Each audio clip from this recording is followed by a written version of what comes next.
Hello dear students, welcome in English Guruji YouTube channel.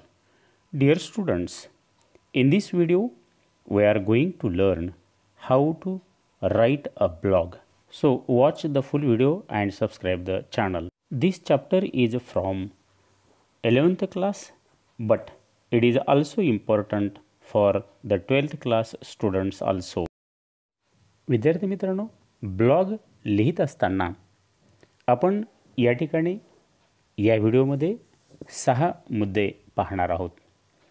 त्यापैकी पहिला मुद्दा असेल इंट्रोडक्शन म्हणजेच प्रस्तावना. दुसरा मुद्दा what is a blog, blog म्हणजे नेमकं काय. तिसरा मुद्दा फीचर्स और स्ट्रक्चर्स ऑफ ब्लॉग, ब्लॉगची वैशिष्ट्ये काय असतील. त्यानंतर बेनिफिट्स ऑफ ब्लॉग, ब्लॉगचे नेमके काय फायदे आहेत. त्यानंतर बघूयात आपण इम्पॉर्टन्स ऑफ ब्लॉग्स, ब्लॉगचं महत्त्व काय आहे, नेमका ब्लॉग हा कशासाठी असतो. आणि त्यानंतर आपण पाहणार आहोत how to write a blog means steps in writing a blog, कशा पद्धतीने ब्लॉग लिहायचा, त्याचे कशा पद्धतीच्या पायऱ्या आहेत आणि प्रत्येक पायरी आपण या ठिकाणी पाहणार आहोत. त्यासाठी विद्यार्थी मित्रांनो सविस्तरपणे इथे दिलेला आहे, म्हणून संपूर्ण व्हिडिओ व्यवस्थितपणे पहा, काळजीपूर्वक पहा आणि जमलंच तर तुमच्या वहीमध्ये तुम्ही लिहून घ्या, जेणेकरून ब्लॉग कसा लिहायचा हे आपल्याला याच्यामध्ये पाहता येईल. विद्यार्थी मित्रांनो, ब्लॉगचा प्रश्न 11वीला जसा महत्त्वाचा आहे तसाच 12वीला सुद्धा महत्त्वाचा आहे. चला तर मग बघूयात ब्लॉग रायटिंगची प्रस्तावना म्हणजेच इंट्रोडक्शन कशा पद्धतीने करावं. Dear students, blog is a discussion or information published on the world wide web. Before blog writing became a popular, people used to write, share their articles, writes up, etc. through various media like newspapers, magazine, television, radio and internets. विद्यार्थी मित्रांनो, blog म्हणजे दुसरं तिसरं काही नसून एखादा विषय, महत्त्वाचा विषय किंवा एखाद्या गहन अशा प्रकारची चर्चा आणि त्यावरती आपलं स्वतःचं मत मांडणे, हे www. ज्याला आपण म्हणत असतो म्हणजेच वर्ल्ड वाईड वेबवरती प्रकाशित करणे. ज्या ब्लॉग रायटिंगच्या आधी विद्यार्थी मित्रांनो, ही ब्लॉग रायटिंग जेव्हा प्रसिद्ध झाली, पॉप्युलर झाली, त्या पॉप्युलर होण्याच्या आधी लोक जे काही आहे आपल्या स्वतःचं मत, आपल्या स्वतःचं आर्टिकल म्हणजे लेख किंवा एखादं सदर ज्याला आपण राईटअप म्हणतो, ते विविध अशा प्रकारच्या मीडियामधून प्रकाशित करत असत, मत मांडत असत, लोकांच्या समोर नेत असत. उदाहरणार्थ वर्तमानपत्र असेल, मॅगझिन असेल किंवा टी व्ही असेल किंवा रेडिओ असेल आणि त्याचबरोबर इंटरनेट यामार्फतसुद्धा व्यक्ती, लेखक आपल्या स्वतःचं मत लोकांच्या समोर मांडत असे. अगदी सुरुवातीला म्हणजे 1994 पासून जर आपण बघितलं तर ब्लॉग ही जी काही आहे, हा लेख किंवा हा सदर जी काही आहे, लोक ऑनलाईनवरती शेअर करत असत. In the beginning a blog is a write up that people share online and it date back to 1994. In this online journal, you could talk about your daily life or share things you do. आणि या online नियतकालिकामध्ये तुम्ही तुमच्या दररोजच्या जीवनातलं जे काही अनुभव आलेले असतील किंवा स्वतःचं मत असेल ते तुम्ही विद्यार्थी मित्रांनो मांडू शकता. However, people got an opportunity to communicate information in a new ways. So begin the beautiful world of blogging. आणि तसं जर पाहिलं तर लोकांना एक सुवर्ण संधी मिळाली, लोकांना इतरांच्या समोर आपल्या स्वतःची माहिती विविध किंवा वेगळ्या मार्गाने मांडण्याची आणि लोकांशी संबंध साधण्याची. खरं म्हणजे ही एक सुंदर अशा प्रकारची संधी प्रत्येक लेखकांना, व्यक्तीला, ज्याला आपलं स्वतःचं मत मांडायचे, विचार मांडायचे त्यांना मिळाली. आणि अशा पद्धतीने ब्युटिफुल वर्ल्ड ब्लॉगिंग, संपूर्ण जगामध्ये ब्लॉग लिहिण्याची जी पद्धत आहे, प्रक्रिया आहे, ती चालू झालेली आहे. आता आपण बघूयात what is a blog. Blog म्हणजे काय, नेमकं काय म्हणता येईल बरं. ब्लॉग म्हणजे a blog, shortening of web log, is an online journal or informational website displaying in the reverse chronological order with latest post appearing first. बघा विद्यार्थी मित्रांनो, ब्लॉग ही काय आहे, दुसरं तिसरं काही नसून इंटरनेटवरती ज्याला आपण आंतरजाल म्हणतो, म्हणजेच ऑनलाईन म्हणतो, त्यावरचं एक नियतकालिक आहे. जसं वर्तमानपत्रासारखं आहे, ज्याला आपण जर्नल असं म्हणत असतो, किंवा एक प्रकारचं माहिती स्थळ आहे की ज्या संकेतस्थळ आहे, ज्या माहितीच्या संकेतस्थळावरती आपल्याला भरपूर माहिती मिळत असते. आणि महत्त्वाची गोष्ट त्याच्यामध्ये उलट्या कालक्रमानुसार नवीनतम पोस्ट प्रथम अशा पद्धतीने मांडले जात असते. म्हणजे जशी एखादी पोस्ट आपण टाकली तशी ती पहिल्यांदा आपल्याला दिसते आणि आधीची टाकलेली पोस्ट ही जुनी होत असते. आणि म्हणून हे एक प्रकारचं व्यासपीठ आहे, ज्या ठिकाणी तुमच्या माझ्यासारख्या लेखकाला इथे आपल्या स्वतःचं मत मांडता येत असतं. आणि विद्यार्थी मित्रांनो, वेब ब्लॉग जो काही आहे, त्या वेब ब्लॉग करत असताना त्या ब्लॉगला या ठिकाणी पोस्ट असं म्हटलं जात असतं. आणि ही एक टर्मिनॉलॉजी आहे, तुमच्या माझ्यासारख्याला यावरती आपल्या स्वतःचं मत मांडण्याची एक अतिशय उत्कृष्ट अशा प्रकारची संधी विद्यार्थी मित्रांनो या ठिकाणी उपलब्ध झालेली आहे. तुम्हीसुद्धा तुमच्या स्वतःचा ब्लॉग तयार करू शकता. It is a platform where a writer or even a group of writers share their views on an individual subject. Each entry is called a post.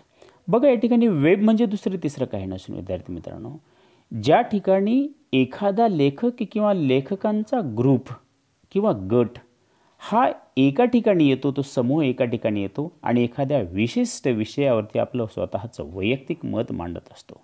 आणि अशा प्रकारच्या प्रत्येक पोस्टला आपण आधी म्हटल्याप्रमाणे त्या नोंदीला इथं पोस्ट हा शब्दप्रयोग या ठिकाणी केला जात असतो. आता ब्लॉगच्या बाबतीतला तिसरा मुद्दा बघूयात, features and structures of the blog. ब्लॉगची वैशिष्ट्ये काय आहेत. ब्लॉगची वैशिष्ट्ये पाहत असताना आपण सर्वप्रथम असं म्हणू शकतो, header with the menu navigation bar. आता बघा, या ठिकाणी विद्यार्थी मित्रांनो, हेडर म्हणजे शीर्षक. शीर्षकाच्या खालच्या बाजूला एक मेनू म्हणजे एक विशिष्ट गोष्टींची यादी तुम्हाला दिसेल, किंवा त्याला आपण नेव्हिगेशन बार असं म्हटलेलं आहे. म्हणजे एक माहितीची पट्टी जी आहे ती दिसत असते आणि तीही लिहिणं या ब्लॉगमध्ये अतिशय महत्त्वाचा भाग आहे. त्यामध्ये नंबर 2चा जर पॉईंट पाहिला, main content area with highlighted or latest blog post. मुख्य दर्शन पान जे आहे त्या पानावरती किंवा ठळक किंवा नवीन अशा प्रकारचा ब्लॉग पोस्ट पाहता येतात. तर जुन्या पोस्ट ज्या काही आहेत त्यासुद्धा संग्रहित केल्या जाऊ शकत असतात. त्यानंतर नंबर 3चा मुद्दा जर आपण पाहिला तर sidebar with social profiles, favourite content or call to action. या ठिकाणी साईडबार म्हणजे बाजूची जी पट्टी आहे त्यावरती सोशल प्रोफाईल्स काही दिसतील, त्याचबरोबर आवडता मजकूर तुमचा जो आहे किंवा इतर काही गोष्टी स्पष्टपणे तुम्हाला या ठिकाणी दिसतील. म्हणून विद्यार्थी मित्रांनो, कुठल्याही प्रकारचा ब्लॉग एखाद्या लेखकाचा तुम्ही वाचा म्हणजे स्पष्ट लक्षात येईल. चौथा जर मुद्दा पाहिला, फुटर, त्याला तळपेटी आपण असं म्हणूयात. Footer with relevant link like a disclaimer, privacy policy, contact page etcetera. तळपेटीमध्ये काय दिलेलं असतं, डिस्क्लेमर म्हणजे एखादी उद्घोषणा केलेली जात असते, त्याचबरोबर प्रायव्हसी पॉलिसी म्हणजे गोपनीयतेचं धोरण, जी काही गोपनीयता पाळायची असते ब्लॉगवरती, विनाकारण कुठल्याही प्रकारे रायटिंग करता येत नाही. आणि त्याचबरोबर कंटेंट म्हणजे अनुक्रमणिकेचं पेजसुद्धा आपल्याला तळपेटीमध्ये दिलं जात असतं, ज्याला फुटर असं म्हटलं जातं. त्यानंतर 5वा मुद्दा आहे विद्यार्थी मित्रांनो, adding relevant pictures, images and videos. योग्य अशा प्रकारच्या आवश्यक ठिकाणी काही चित्र असतील, तुमचा एखादा लेख लिहित असताना ते चित्र आवश्यक असतात, काही ठिकाणी फोटो, तर काही ठिकाणी व्हिडिओ. जसं आपण आपल्यासुद्धा व्हिडिओमध्ये बऱ्याचशा ठिकाणी आवश्यक तिथं असेल तिथं चित्र मांडत असतो. आणि ही आवश्यक चित्र काय करत असतात, ती बोलकी असतात. तुम्हाला एखादा मुद्दा लक्षात येत नसेल, स्पष्ट जाणवत नसेल, तर तुम्ही इमेज म्हणजे चित्र पाहिल्याच्यानंतर किंवा एखादी आकृती पाहिल्याच्यानंतर, एखादा व्हिडिओ पाहिल्याच्यानंतर मित्रांनो त्या ठिकाणी तुम्हाला स्पष्टपणे लक्षात येत असतं. म्हणून ब्लॉगर्स काय करत असतात, ब्लॉग लिहिणारे तुम्हाला आवश्यक अशा ठिकाणी एखादी इमेज, अशा एखाद्या ठिकाणी एखादा व्हिडिओ आणि एखाद्या ठिकाणी एखादं पिक्चर तुम्हाला तिथे दाखवत असतात, जेणेकरून संपूर्ण मुद्दा तुम्हाला स्पष्टपणे लक्षात येईल. ब्लॉग रायटिंगच्या बाबतीत चौथा मुद्दा आहे, बेनिफिट्स ऑफ ब्लॉगिंग. ब्लॉग लिहिण्याचे काय फायदे आहेत? बघा विद्यार्थी मित्रांनो, प्रत्येक ठिकाणी स्वार्थ असतो. आपण एखादी गोष्ट करत असताना त्या गोष्टीचा मला काही फायदा होतो का, मी ती गोष्ट त्यामुळे मी करेन म्हणून. जसं एक तुम्ही हा व्हिडिओ पाहत असताना तुमचा याच्यामध्ये काय फायदा आहे, जेणेकरून परीक्षेला चांगल्या प्रकारचे मार्क्स मिळावेत म्हणून आपण हा व्हिडिओ किंवा अशा प्रकारच्या नोट्स पाहत असतो. म्हणून ब्लॉग लिहित असताना, ऑनलाईन ब्लॉग टाकत असताना नेमका काय फायदा आहे, त्याचे कोणते कोणते फायदे त्या ब्लॉग लिहिणाऱ्या व्यक्तीला होत असतील, कशामुळे तो ब्लॉग लिहित असतो, कशामुळे वेगवेगळ्या विषयांना तो हात घालत असतो, का तो वेगवेगळी माहिती ऑनलाईन टाकत असतो इतर लोकांच्या फायद्यासाठी आणि त्याचा काय फायदा आहे. ब्लॉग लिहिण्याचे काय फायदे आहेत त्यामध्ये सर्वप्रथम आपण बघूया एक्सप्रेसिंग युअर सेल्फ. बघा, तुमच्या स्वतःला किंवा तुमच्या स्वतःच्या भावनांना वाट मोकळी करून देणे, त्या भावना व्यक्त करणे लिखाणामधून, हा एक पहिला फायदा आहे. दुसरा फायदा आहे share your passions and try to a difference. तुमच्या स्वतःची आवड काय आहे, तुमच्या स्वतःचा छंद काय आहे, तो इतर लोकांसोबत व्यक्त करा आणि तो वेगळा अशा प्रकारचा छंद आहे ते इतरांना दाखवून द्या. तिसरा फायदा काय होईल मित्रांनो ब्लॉग रायटिंगचा, शेअर इंटरेस्टिंग इन्फॉर्मेशन. तुमच्याकडे काही मनोरंजक अशा प्रकारची गोष्ट असेल, माहिती असेल, ती लोकांपर्यंत पोचवली पाहिजे, कारण दिल्याने काही गोष्टी वाढत असतात, त्या कमी होत नाहीत. चौथा फायदा आपल्याला या ठिकाणी पाहता येईल ब्लॉग रायटिंगचा, refine your writing and communication skill. बघा, तुमच्या स्वतःचं जे काही इतर लोकांशी संपर्क साधण्याचं कौशल्य जे आहे ते कौशल्य वाढवता येईल. त्याचबरोबर तुमचं रायटिंग स्किल, तुमचं लिखाण कौशल्य जे काही आहे तेही सुद्धा या माध्यमामधून वाढेल. म्हणजे तुम्हाला तुमच्या भावना, तुमच्या मनामधले विचार, तुमच्या मनामध्ये एखादा असलेला विषय या गोष्टीवरती भाष्य करता येईल आणि जेणेकरून या ब्लॉगच्या माध्यमातून तुम्ही लोकांपर्यंत पोहोचू शकता. म्हणजे सहजतेने स्वतःला व्यक्त करण्याचं हे एक माध्यम आहे असं या ठिकाणी स्पष्टपणे म्हणता येईल. म्हणून ब्लॉग हा अतिशय महत्त्वाचा प्लॅटफॉर्म आहे, जेणेकरून लेखकांना किंवा व्यक्तींना दुसऱ्यांच्या समोर जाता येतं.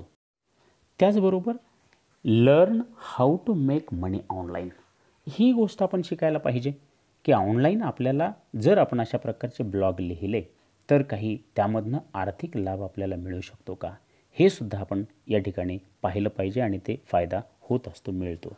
त्यानंतर पुढचा पॉईंट आहे बिल्ड युअर प्रोफेशनल नेटवर्क. तुमच्या स्वतःच्या व्यवसायाचं जाळं जे काही आहे तेही सुद्धा तुम्हाला या माध्यमातून वाढवता येतं. त्यानंतर बघा अर्न मोर मीडिया एक्सपोजर. तुम्हाला एक मीडिया एक्सपोजर म्हणून माध्यमाशी संपर्क साधण्यासाठी आणि वाढविण्यासाठी यामधून संधी मिळते.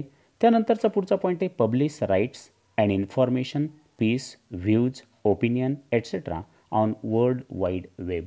विद्यार्थी मित्रांनो, त्याचबरोबर तुम्ही तुमच्या स्वतःचं लेख जो असेल ते किंवा तुमच्या स्वतःचं मत असेल, तुमच्या स्वतःचा दृष्टिकोन असेल, माहितीचं एखादी गोष्ट तुमच्याकडे असेल तर तीसुद्धा तुम्ही यामार्फत वर्ल्ड वाईड वेबवरती प्रकाशित करू शकता, लिहू शकता, जेणेकरून तुम्ही लोकांच्या समोर जाल आणि डेफिनेटली त्याचा फायदा जो काही आहे तुमच्या स्वतःला व्यक्त करण्याचा फायदा हा तुम्हाला होईल.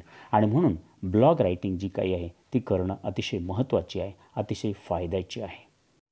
अशा पद्धतीने अनेक असंख्य अशा प्रकारचे ब्लॉग रायटिंगचे फायदे आपल्याला डेफिनेटली पाहता येतील. यानंतरचा पुढचा मुद्दा आहे इम्पॉर्टन्स ऑफ ब्लॉग्स. ब्लॉगचं काय महत्त्व आहे, चला तर बघूयात आपण. Number 1, blog refine your thoughts. Blog लिखाणकाम केल्याने तुमच्या विचारांना डेफिनेटली चालना मिळते. Number 2, blogs rewards the creator. बघा, तुम्हाला एखादा उद्गात्याचं आपण काहीतरी निर्माण करत आहोत आणि म्हणून त्याला या ठिकाणी चालना देते आणि तेच आपल्याला पारितोषिक म्हणून वाटतं. नंबर 3, ब्लॉग लिखाणकाम केल्याने तुमचं ज्ञान वाढतं. Blog increase knowledge. आणि चौथा जर आपण या ठिकाणी महत्त्व पाहिलं, blog connects us to our people. आपल्या लोकांशी आपण नेहमी ऑनलाईनद्वारे संपर्कात राहू शकतो ब्लॉगच्या लिखाणाच्या माध्यमातून. 5वा फायदा काय आहे? Blog give introverts a voice. आपल्याला अंतर्मुख व्हायला लावतं ब्लॉगच्या लिखाणातून. त्याचबरोबर 6वा मुद्दा, blog rewards the new age publishers. आणि जेव्हा आपण एखादी गोष्ट प्रकाशित करत असतो त्यावेळेला जणू काही आपल्याला एक नवं जीवनामध्ये आपण गेलो आहोत अशा प्रकारचं सुद्धा भास आपल्याला होत असतो. हाही एक महत्त्वाचा फायदा या ठिकाणी म्हणता येईल. Blog accelerate discovery. आणि ब्लॉगच्या वाचनाने लेखनाने आपल्याला संशोधनाचे करण्याची गतीसुद्धा आपल्याला मिळू शकते. Blogs open up a world without order. आणि ब्लॉग हा जो आहे कुणाच्याही परमिशनशिवाय आपल्याला ओपन करता येतो. आणि म्हणून अशा प्रकारचे असंख्य फायदे, अशा प्रकारचं असंख्य महत्त्व या ठिकाणी ब्लॉग रायटिंगला आहे. आणि म्हणून या नवीन आधुनिक काळामध्ये ब्लॉग रायटिंग हा एक चांगल्या प्रकारचा प्लॅटफॉर्म लेखकांसाठी निर्माण झाला आहे. आता आपण बघूयात steps to write a blog.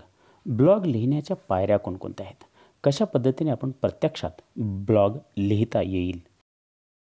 Steps number 1, पायरी क्रमांक 1 जर पाहिलं, plan your blog post by choosing a topic, creating and outline, conducting research and checking facts. बघा, सर्वप्रथम तुम्हाला काय करावं लागेल, तुम्हाला जो ब्लॉग लिहायचा आहे, जी पोस्ट लिहायची आहे त्याची योजना आखा.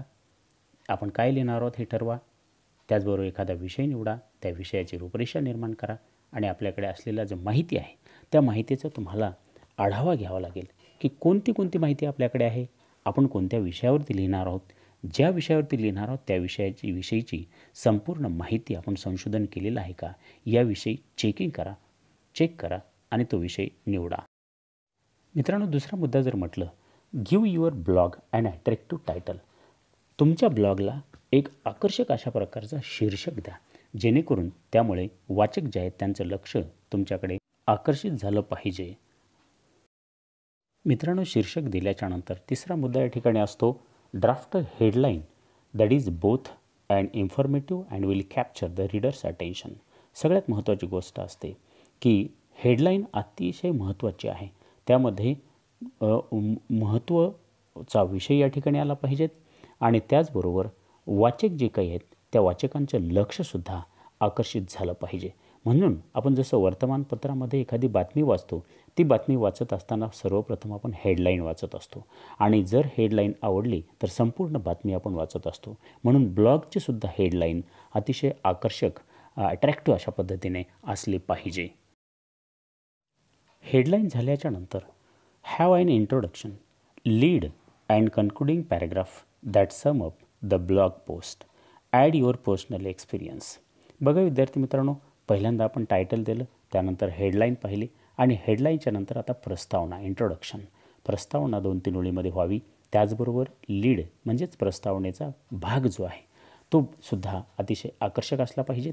त्यानंतर मध्यभाग असावा आणि त्यानंतर कन्क्लुडिंग पॅराग्राफ म्हणजे शेवट जो काही टू सम अप ज्याला आपण म्हणत असतो ब्लॉगचा, त्या पोस्टचा, तो समअपसुद्धा अतिशय महत्त्वाचा असला पाहिजे. तो समअप कशा पद्धतीने करायला पाहिजे, तुमच्या स्वतःची पर्सनल एक्सपिरियन्स, तुमच्या स्वतःचं काही अनुभव असेल, तुमच्या स्वतःचं मत असेल, ते स्वतःचं मत तुम्ही या ठिकाणी मांडू शकता आणि तुमचा जो ब्लॉग आहे तो अतिशय आकर्षक अशा पद्धतीने करू शकता. ब्लॉगमधला 5वा आणि महत्त्वाचा मुद्दा आहे, use images to enhance your post, improve its flow, add humour and explain complex topics. Use short paragraphs, simple and short sentences and words. बघा विद्यार्थी मित्रांनो, यामध्ये आपली पोस्ट जी काही आहे ते अतिशय एन्हान्स करण्यासाठी, खुलविण्यासाठी तुम्हाला तुमचं लिखाण जे काही आहे ते ओघवतं असलं पाहिजेत. एखादा त्याच्यामध्ये तुम्ही ह्युमर म्हणजे विनोद त्यामध्ये ॲड करा, पॅरेग्राफ लहान लहान करा, वाक्य लहान लहान असू द्या आणि त्यानंतर वेगवेगळ्या प्रकारचे वाक्य वापरत असताना शब्दही सुद्धा अतिशय साध्या पद्धतीचे वापरले म्हणजे आपला ब्लॉग जो काही आहे वाचक मोठ्या प्रमाणात वाचतील. त्यानंतर महत्त्वाचा 6वा मुद्दा आहे एडिट युअर ब्लॉग पोस्ट. आणि तुम्ही जी काही आता ब्लॉग पोस्ट केलेली आहे ती संपादित करा. त्यानंतर make sure to avoid repetition. एखाद्या मुद्द्याची पुनरावृत्ती जर झाली नाही ना ती पहा आणि ती होत असेल तर टाळा. Read to your post aloud to check its flow. आणि बघा तुमचं जे काही लिखाणकाम केलेलं योग्य प्रवाहाने केलेलं आहे का ते पुन्हा एकदा जो थोड्याशा मोठ्या आवाजामध्ये वाचा जेणेकरून तुम्हाला स्पष्टपणे ते लक्षात येईल. Have someone else read it and provide feedback. आणि तुम्ही तुमचं जे काही मत आहे हे लिहिलेलं मत जे काही ते तुम्ही इतरांना वाचायला द्या जेणेकरून त्याच्याकडून तुम्हाला काही फीडबॅक अभिप्राय घेता येईल का. Keep sentences and paragraph short. सगळ्यात महत्त्वाची गोष्ट आहे की वाक्य जे काही आहे ते छोटे छोटे वाक्य असू द्या, शॉर्ट वाक्य असू द्या. आणि शॉर्ट वाक्यामुळे काय होत असतं विद्यार्थी मित्रांनो, जास्तीत जास्त प्रमाणामध्ये वाचक जे काही आहेत ते वाचन करत असतात आणि आपला जो काही ब्लॉग आहे तो सगळ्यांपर्यंत पोचत असतो, प्रसिद्ध होत असतो. ब्लॉग रायटिंगमधला शेवटचा मुद्दा. It is all right to delete or modify your writing at last moment end your post with a discussion questions. आता या ठिकाणी सगळ्यात महत्त्वाची अशा प्रकारची गोष्ट आहे all right to delete or modify. तुम्हाला काही असं वाटत असेल याच्यामधलं काही वगळायचं आहे, काही सुधारायचं आहे, ते शेवटच्या क्षणाला ते तसं करा. End your post with discussion question.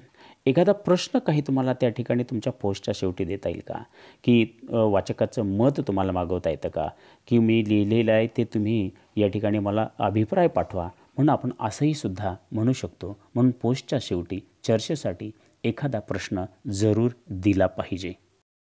विद्यार्थी मित्रांनो, अशा पद्धतीने आपण या व्हिडिओमध्ये ब्लॉग रायटिंगची प्रस्तावना, ब्लॉग रायटिंग म्हणजे काय, ब्लॉग रायटिंगचे वैशिष्ट्ये, ब्लॉग रायटिंगचं महत्त्व आणि त्याचबरोबर ब्लॉग रायटिंगच्या पायऱ्या पाहिलेल्या आहेत.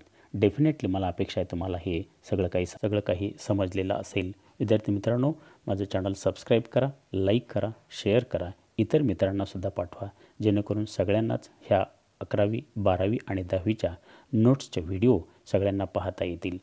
भेटूयात पुढच्या व्हिडिओमध्ये मित्रांनो ब्लॉग रायटिंगच्या आदर्श उदाहरणासह.